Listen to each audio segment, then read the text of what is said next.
Hello bearded bee people, welcome back to B&K Bees. So last year, in a hive over there by the truck, I found a black widow spider. Actually there were two, and some little babies. So there were a bunch of black widow spiders. I caught one, kept it, and there's a video of that from somewhere like last August or so. I kept that spider until January, and she just wouldn't eat the store-bought crickets, and then she ended up dying, and I felt bad about it.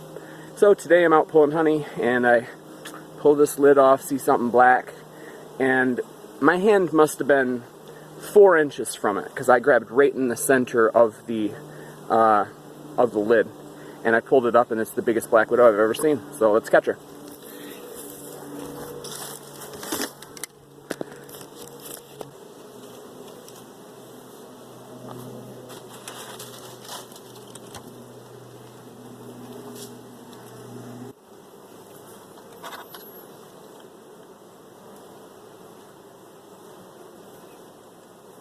I think that's just water.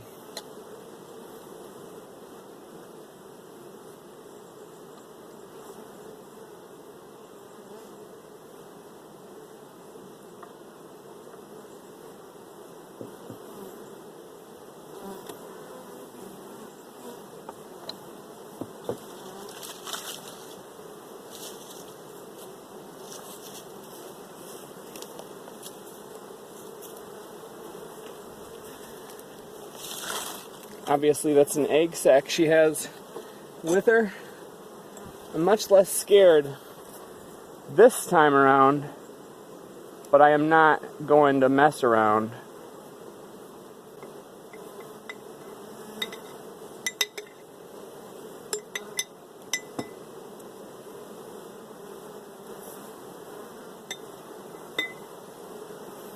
Okay, I got the egg sac in there. Hopefully it's like a queen bee and workers, and she's just going to go right in after it.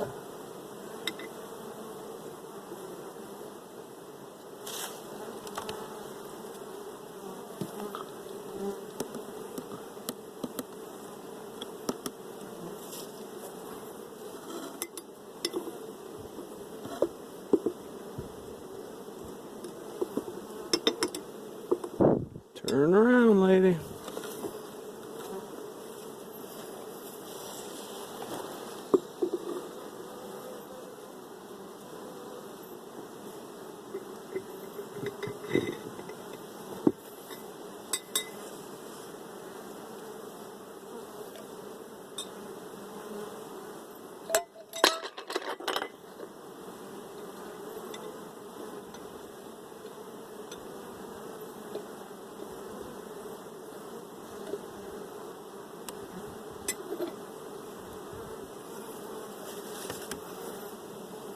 She's got her egg sac with her, but I dipped it in that water, unfortunately, so I don't know if that would have damaged those eggs in any way. I'm going to go put her in somewhere where she can breathe, because I have no intention of hurting her. You know, I've got a lot more respect probably for black widows now than I did last year when I found them. Not that I had a lack of respect for them, I just mean I have a more thorough understanding of them and the way they work, and it's just a really neat creature.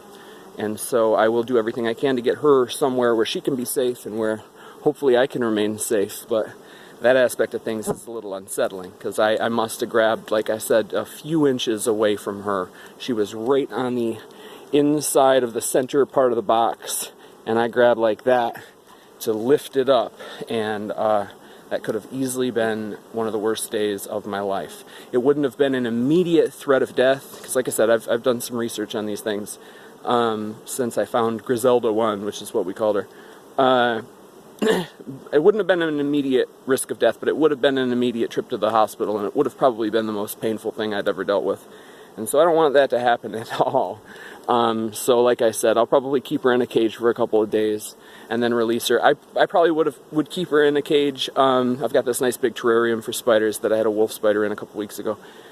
I probably would just keep her there for, you know, she's a cobweb spider. She doesn't need a whole lot of space, and if I keep throwing flies in there, she'll be just fine. But that egg sac, those thousands of little black widows that will release from that can get through any of those little cracks, and that is a scary thought. So I probably at least won't leave that in the house, but I'll probably release her and that egg sac out somewhere where they can't harm anybody and where I won't be in danger of harming her. So I don't know, man. It's unsettling. I love all these stinging insects that are flying around me. I love nature. I love all of nature. But understanding how nature works is understanding that things are painful and things die, and some animals and creatures and creepy crawlies are more dangerous than others. And this is one of the more dangerous animals that we have in the state of Michigan.